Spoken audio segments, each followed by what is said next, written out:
back. Just a quick little video for you guys. This is about the iPads that will support iOS 16 and two of them that hit the chopping block. So let's start up here.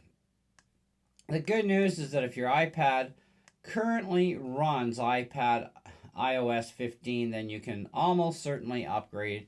In fact, only two models have been dropped, the 4th gen iPad mini and the 2nd gen iPad Air. Well, there's going to be a lot more than that dropped because iPads have been around for an awful long time. So I'm pretty sure most of you know that, right? So the models that they're definitely going to have on here, starting at the bottom, the iPad Air 3rd gen, the iPad Air 4th gen, which is called the iPad Air 4, also nicknamed the iPad Pro Killer. I actually have one. The mini and 5th and 6th generation. For regular basic iPads, we have the 5th, 6th, 7th, 8th, and 9th gen iPads. I also have a 7th gen. I'm actually quite surprised the 5th gen is on here. That kind of surprised me a little bit. Anyways, the iPad Pro 9.7, 10.5, the 12.9 first gen, 12.9 2nd gen, the iPad Pro 11 first gen, the 12.9-inch iPad Pro, that's 12.9, 3rd generation, the 11 2nd generation, the 12.9 Pro 4th gen, Pro 11 3rd gen, and the 5th generation 12.9 Pro. So these are, as of up to date, at the time they posted this on their website, of all the iPad OS or iPads that are iOS compatible for 16. Now, this is from techadvisor.com, so if you want to look that up, you can. And they have an awful lot of information on here about, they say everything you need to know when you get iPad iOS 16, new features it brings. I'm sure even they haven't dug into every single little nitty gritty of it, but the majority of it, yes, they've definitely gotten into for sure. That you can be assured of. So there is a lot of info here. Now, as far as the release goes, it's going to be this fall, same as our new Mac OS as well.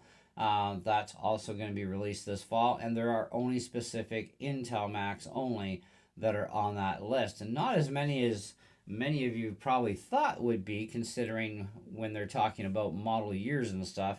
It's kind of like, well, why not this? Like, it makes no sense, but that's Apple. Anyhow, so that pretty much covers us there. So right now we've got a good list. These are more of the newer machines for iPads for the most part, which is why I was quite surprised that the 5th and 6th gen were on there on the basic iPad level. Was not surprised about the 7th gen, 8th gen, 9th gen, because they are newer, along with our iPad Air 4th gen and so on. But yeah, quite the list. So go to the About area under Settings, check out what iPad specific you have, or you can look it up through your numbers in the back of your iPad and find out the information if you're not totally sure what exactly you have for an iPad, because there are a lot of people that are not actually totally sure. They just know, I've got an iPad mini, I've got an iPad, So yeah, you can look that stuff up even in the About area to find out what your iPad version is, to see if it's going to be supported. And if you are running 15 right now on your iPad, it's the same as the iPhones. Don't worry about it. You're not going to have to panic here and go out and buy a new device anytime soon.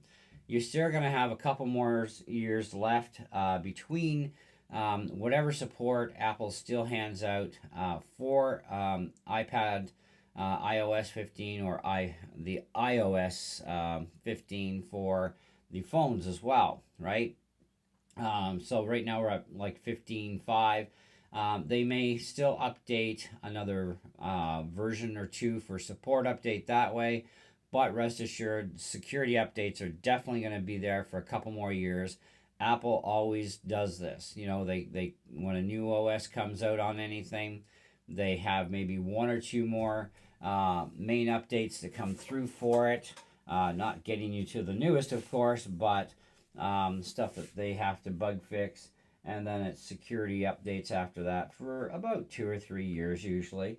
And then at that point, yeah, you're kind of done as far as the internet goes because you won't have any more security left at that point.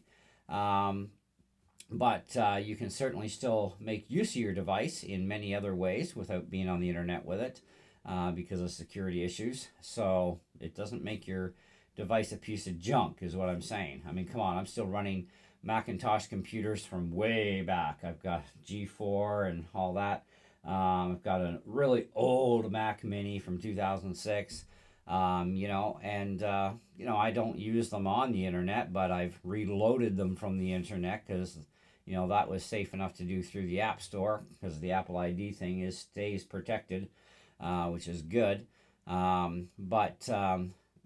still had to reload all my programs and whatnot, but that's why I have all that stuff backed up on hard drives and flash disks and CDs and all that stuff so I can reload those antique devices so I can still have fun with them without being on the internet. Anyways, that's pretty much what we've got for you today. So thanks so much for watching and staying tuned. Hope you enjoyed the little video. Stay tuned for more stuff. I've got a few ideas poking around my brain today that I want to work on, and we'll see what comes next. So see you later.